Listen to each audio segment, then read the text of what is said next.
සැරිසරන්නෝ අපි තවත් සංචාරයක පිටත් වෙන්න හදන්නේ උදෙන්ම. ඉතින් වෙලාව පාන්දර 4යි. අද වෙනස් අත්දැකීමකට අපි මුණ දෙන්න හදන්නේ කැලයක් මැද දවස් 2ක්. අපේ පළවෙනි ගමනාන්තය ඓතිහාසික පූජනීය ස්ථානයකට ඇවිල්ලා ඉන්නේ. සංකපාල විහාරස්ථානයට අපි ඇවිල්ලා ඉන්නේ. ඉතින් අපි උදේ කෑම මේ වෙලාවේ අරගන්නවා. ඉතින් මෙන්න පන්සලට ගිහිල්ලා ගොඩක් දේවල් නරඹන්න තියෙනවා. ඉතින් මේ අපේ කණ්ඩායම උදේ කෑම ගන්නවා.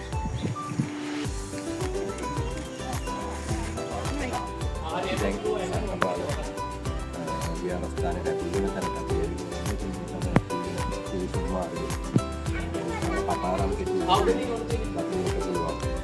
අපි පෞරාණික ඉතිහාස කතා ගොඩක් සංගය තියෙන පූජනීය ස්ථානයක්. අපි බලමු ඔබට ගිහිල්ලා තව මොනවාද බලන්න තියෙන්නේ.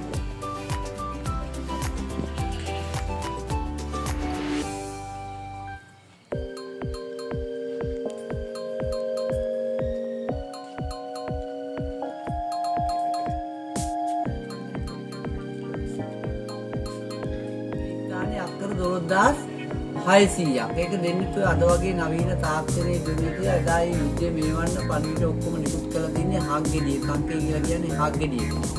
ඒ හග්ගෙඩිය පිඹීමේ හැකියාව ශක්තිය තිබිලා තියෙන්නේ දසමායෝධයන්ගෙන් පුෂ්පදේව යෝධයාට පමණයි. පුෂ්පදේව යෝධයාව දුර්ගමතුමා යුද්ධයට එක් කරගන්නෙත් එයාගේ පුංචි දවස්වල ඉඳන් එයාගේ හග්ගෙඩි පිඹීමේ හැකියාව දක්ෂතාවය තිබෙන නිසා තමයි.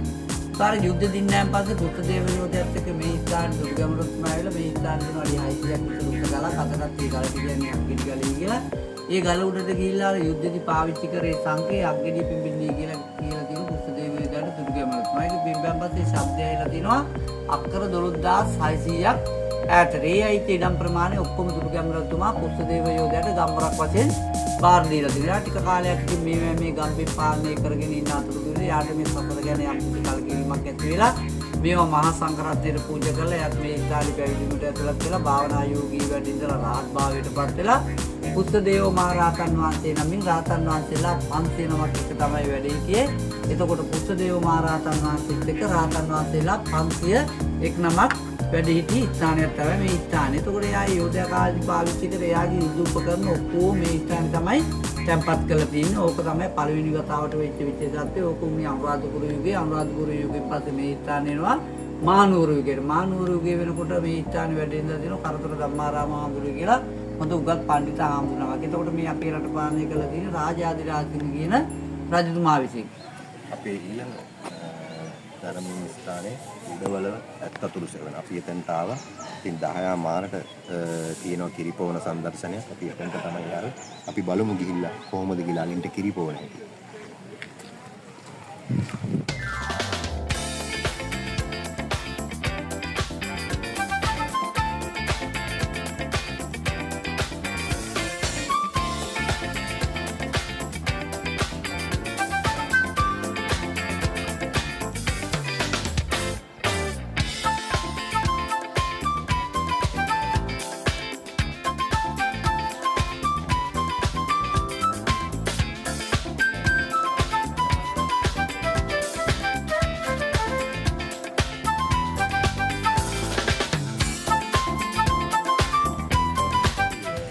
ඒ 10:30 අලින්ට කිරිපොවන සංදර්ශනය බලලා ඉවරලා එතනම තියෙනවා අලි මනමන්සල කියලා අලි කියන විශේෂ තොරතුරු තියෙන මධ්‍යස්ථානය. අපි එතනට ආව. මෙතන ගොඩක් වටිනවා පාසල් යන ළමුන්ටයි අලි ගැන හදාරන අයටයි ගොඩක් වටින තොරතුරු ටිකක් බලා ගන්න පුළුවන්. අපි ගිහිල්ලා බලමු.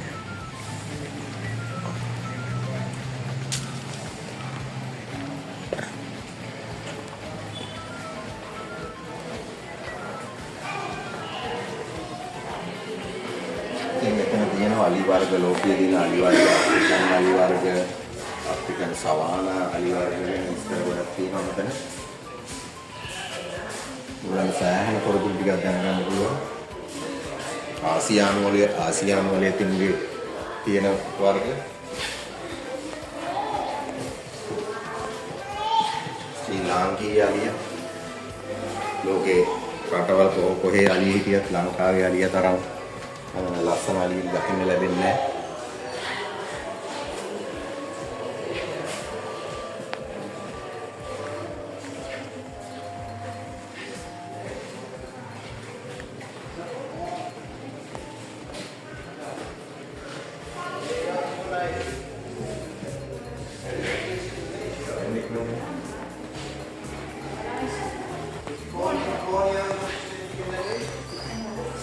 කලින් මේ පැවැත්ම වසරකින් 55 සිට වසර 25 අතර කාලය ගැන උන්ගේ විකාශනය ගැන මෙතන කතා කරලා තියෙනවා.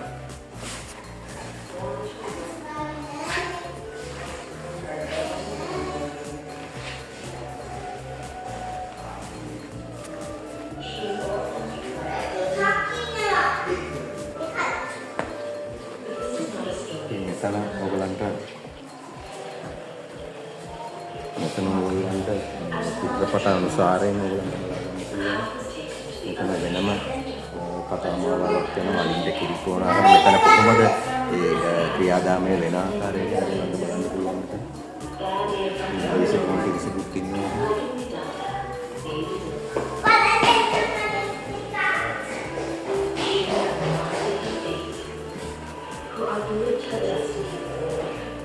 Who shows the world every single day how conservation saves countless lives.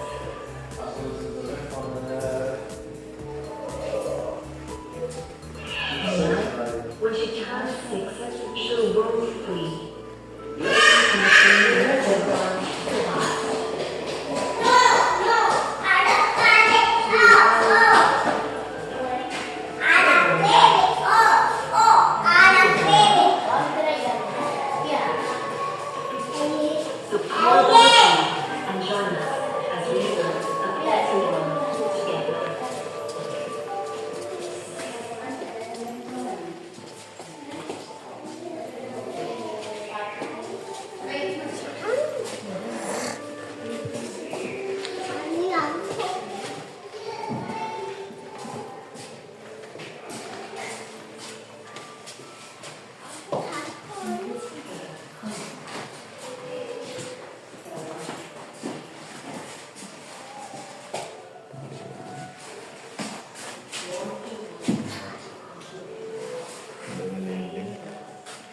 End එක.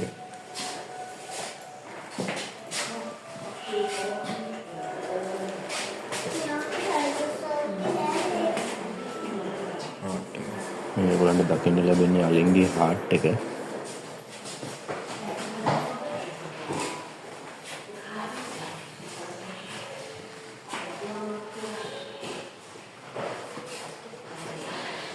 අලින්ගේ දිස්කමලක් මෙතන දකින්න පුළුවන්.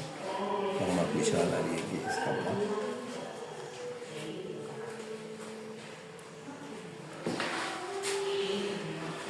අලින්ගේ පාදයෙන් ලැට සිටින්නේ. Ja, dat is een hart. Dat is een hart. Ja. Zo spelen. Dat is hard.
අපි දැන් උඩවලව ඩෑම් එක හරහා කතරගම්බලා පිටත් වෙනවා.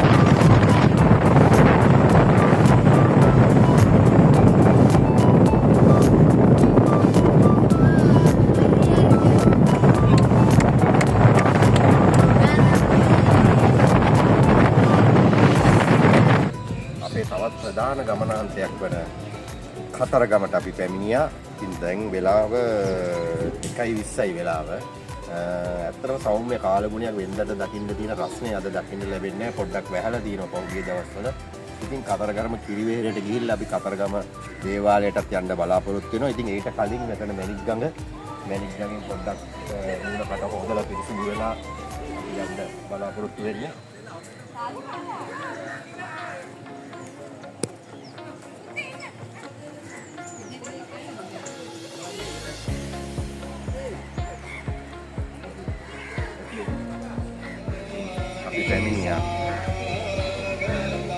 ඒ කතරගම කුහුණු මහා කතරගම දේවාලයට පැමිණියා. ඉතින් අපි එන වෙලාවේ දේවාලේ වහලා තිබුණා. අපි යහපත් තිබුණ දේවාලයට පූජා වට්ටියක් තිබුණා. අපි එහෙමම දැන් පිටත් වෙනවා කෙලින්ම කතරගම කිරිවෙහෙර බලා. අපි එහෙනම් ඉස්සරහට ගිහලා බලමු.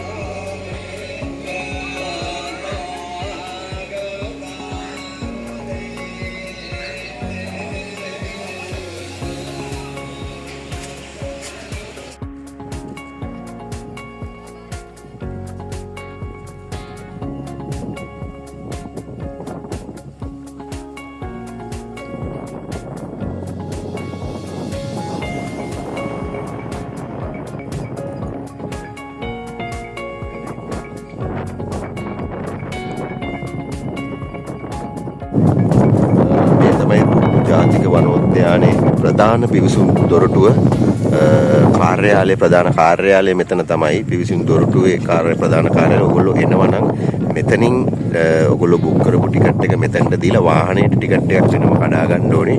ඊට පස්සේ ඇතුල් වෙන්න තියෙනවා කිලෝමීටරයක් විතර ගිහිල්ලා මෙහෙම ඉදිරියට කිලෝමීටරයක් විතර ගිහිල්ලා එතනින් තියෙනවා එන්ට්‍රන්ස් ගේට් එක. ඒ ගේට් එකට දීලා ඒක සර්ටිෆයි කරගත්තට පස්සේ ඔයගලන්ට ඇතුල් වෙන්න පුළුවන්.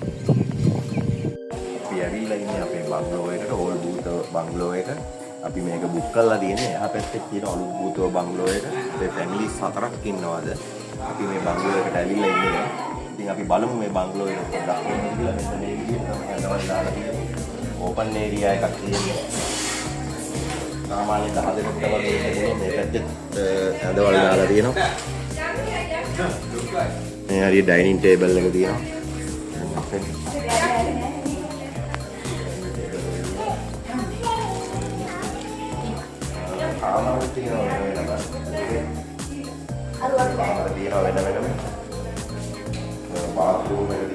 ඉතාමත් පිරිසුදු තත්ත්වයේ තියෙනවා බාත්රූම් එක.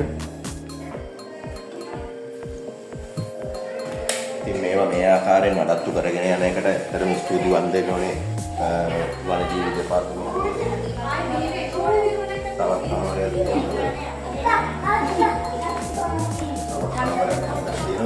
කාමරයක් තියෙනවා. වෙනම කාමර 3ක් තියෙනවා. ඔයගලන්ට ඕන කාමර වලින් ඉන්න පුළුවන්. නැත්තම් ඕපන් ඒරියා එකේ දාලා දින ඇඳවල් වලත් ඔයගලන්ට ඉන්න පුළුවන්.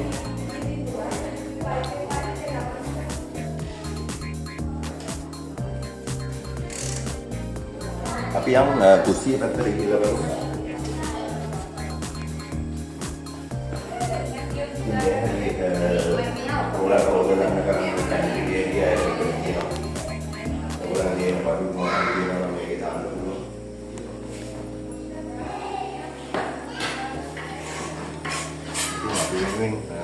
කැපවීමක් අද දවසේ කරන අපේ ගුරුතුමෝ පිටින් ඉන්නවා මෙතන. අපි කියමු මේ මාත්‍යාගේ නම මොකද්ද? අජිත්. මේ අජිත් මහත්මයා ඉන්නවා. මේ මහත්මයා මේ චන්දන මහත්මයා අතර ලොකු කැපවීමකින් අපිට කෑම ටික රසට උයලා දෙනවා. මේ මහත්මයා පාරටම වැඩ. විජේසූරිය මහත්මයා ඉන්නවා අපිත් එක්ක. ඉතින් ඔයගලන්ට මොන හරි බඩු අරගෙන එනවා නම් බඩු මෙතනට ගෙනල්ලා දුන්නාම රසවත් ආකාරයට කෑම වේල හදලා දෙනවා ඔයගලන්ට ඕන විදිහට. good morning. අපි උදෙන්ම නැගිට්ටා. ඉතින් මෙතන බංගලෝ එකට මේ තියෙන්නේ බංගලෝ එක ඕල් භූතව බංගලෝ එක. ඉතින් බංගලෝ එක ඉස්සරහම තියෙන ලොකු ගල් තලාවක්. තියෙන ගල් තලාව ඒ එක්කම මුහුද. ඉතින් මේ මුහුද එක්කම උඩින් අපිට පේනවා ඈතින් ඉර පායගෙන එන දර්ශන උදේට හරිම ලස්සනයි මෙතන. මාරම ලස්සන ලොකේෂන් එකක් මෙතන. ඉතින් මෙතන බුක් කරගන්නව නම් ඔයගලන්ට පුළුවන් බත්තර මුල්ල වනජීවි කාර්යාලයට ගිහිල්ලා එතන කවුන්ටර් එකෙන් විස්තර දැනගෙන බුක් කරගන්න පුළුවන්. හැබැයි ඉතින් මාසයකටවත් කලින් යනවා නම් තමයි. මොකද පුදුම ඉල්ලුමක් තියෙන්නේ මේ බංගලෝස් වලට. ඉතින් ඒ එක්කම මෙතන එහා පැත්තෙන් තියෙනවා අලුත් භූතව බංගලෝ එක. මෙතන ඉඳලා මීටර් 100ක වගේ දුරකින් තියෙන්නේ. ඉතින් මෙතන ඇත්තම පට්ටම ලස්සන ලොකේෂන් එකක් තියෙන්නේ. ඉතින් වාහන වලින් එනවා නම් ඔයගලන්ට ඔයගලන්ගේ වාහනයක හරි එන්න පුළුවන් මෙතනට. කිසි ගැටලුවක් නැහැ. සාමාන්‍යයෙන් පොඩි වාහනයක වුණත් කාර් ඇක්වා එක ප්‍රියස් එක වුණත් එන්න පුළුවන් ගැටලුවක් නෑ මේ බංගලෝ එකට. හැබැයි හැම බංගලෝ එකට මෙහෙම යන්න බෑ. මොකද පාරවල් වල ගොඩක් වලවල් වැලි ඒ වගේ තත්ත්ව තමයි තියෙන්නේ. මෙතනට ගැටලුවක් නෑ. මෙතනට එන්න පුළුවන්. මෙතන පොඩි වැවක් තියෙනවා ඉස්සරහම මේ තියෙන්නේ වැව.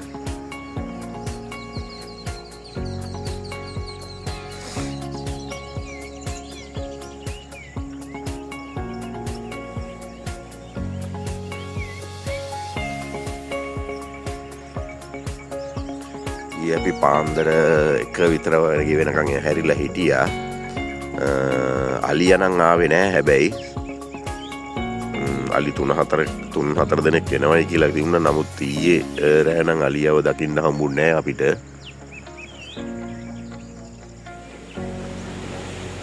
අපි බංගලෝස් දෙකම බුක් කරා. ඕල් බූතෝ බංගලාවයි නිව් බූතෝ බංගලාවයි අපි දෙකම බුක් කරා. මෙතන තමයි නිව් බූතෝ බංගලෝ එක තියෙන්නේ. ඉතින් නිව් බූතෝ බංගලෝ එකෙත් පිටිපස්සට වෙන්නේ මෙන්න ලස්සනම බීච් එක. ලංකාවේ එක කෙරෝලයක්. බලන්න.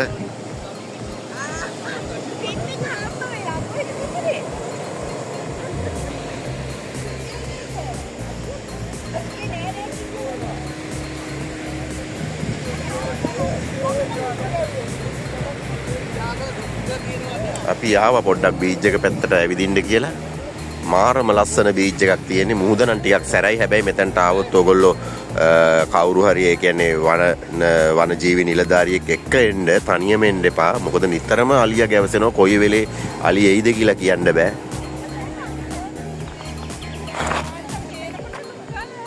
අර ඈතින් පේන්නේ ඔයගලන්ට ලොකු කළු ගලක් මේ තියෙන්නේ. මෙන්න මේ තියෙන්නේ.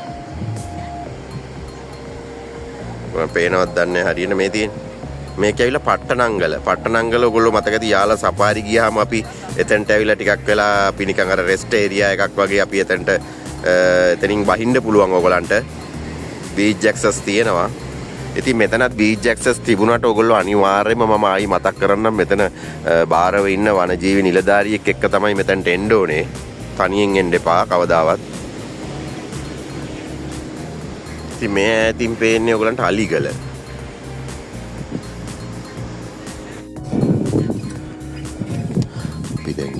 බූතෝ බංගලාවේ රූෆ් টොප් එකේ ඔන්න අපි බලාගෙන හිටපු යාළුවා ආවා. එක පාටම කැලේ ඇතුලින් තමයි මතුනේ. කුමාර කියන සද්දන්තලිය මේ ඉන්නේ. හිටපු ගමන් මතුනේ. ඊයේ රෑ දකින්න හම්බුන්නේ නැහැ. මෙන්න එයා ඇවිල්ලා හිමීට කැලේ පැත්තට ඇදෙනවා.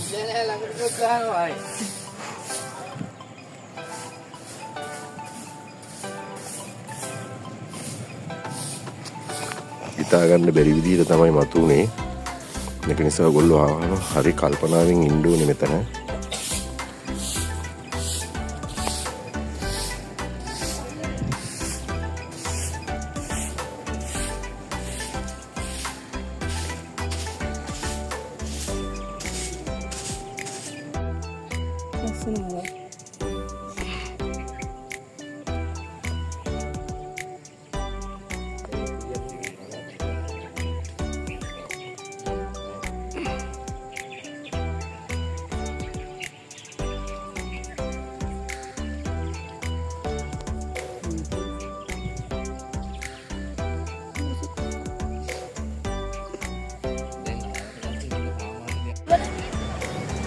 දැන් අපි ආවා ඕල් බූතව බංගලෝ එක ඉස්සරහම මේ තියෙන්නේ. අපි නැවිදලා හිටපු ඕල් බූතව බංගලෝ එක. ඕල් බූතව බංගලෝ එක ඉස්සරහම තියෙන ගල් තලාව මේ තියෙන්නේ. මෙන්න මේ ගල් තලාව ඉස්සරහම තියෙනවා මේ වතුර පුරවපු පොඩි ටැංකියක් තියෙනවා. මම හිතන විදිහට මේකට මේ වැහි වතුර එකතු කරලා මේකෙන් තමයි ගන්න ඔය පාවිච්චියට බංගලෝස් වල ඉන්න අයට පාවිච්චි කරන්න. ඉතින් මෙතන මාරම ලස්සන view point එකක් තියෙන්නේ. මේ ඈතින් පේනවා වැඩිහිටි කන්ද. මේ පේන්නේ. ඔයාලට zoom කරලා පෙන්නන්න. මේ ඈතින් පේන්නේ වැඩිහිටි කන්ද. මේ තියෙන්නේ වැඩිහිටි කන්ද. ඊට පස්සේ මේ පැත්තේ මේ අලිගල බලන්න හොඳට පේනවා. අලියෙක්ගේ හැඩයක් තියෙන්නේ. ඉතින් අපේ කට්ටිය යනවා. ඉතින් මෙතෙන්ට එනවා නම් අනිවාර්යයෙන්ම අර වගේම තමයි වනජීවි නිලධාරියෙක්ගෙන් අවසර ඇතුව එම නිලධාරියෙක් එක්කම වග බලා ගන්න මෙතෙන්ට එනවා නම්. මොකද ආරක්ෂාව කියන දේ පළමුව හිතන්න ඕනේ මේ වගේ තැන්වලට ආවා.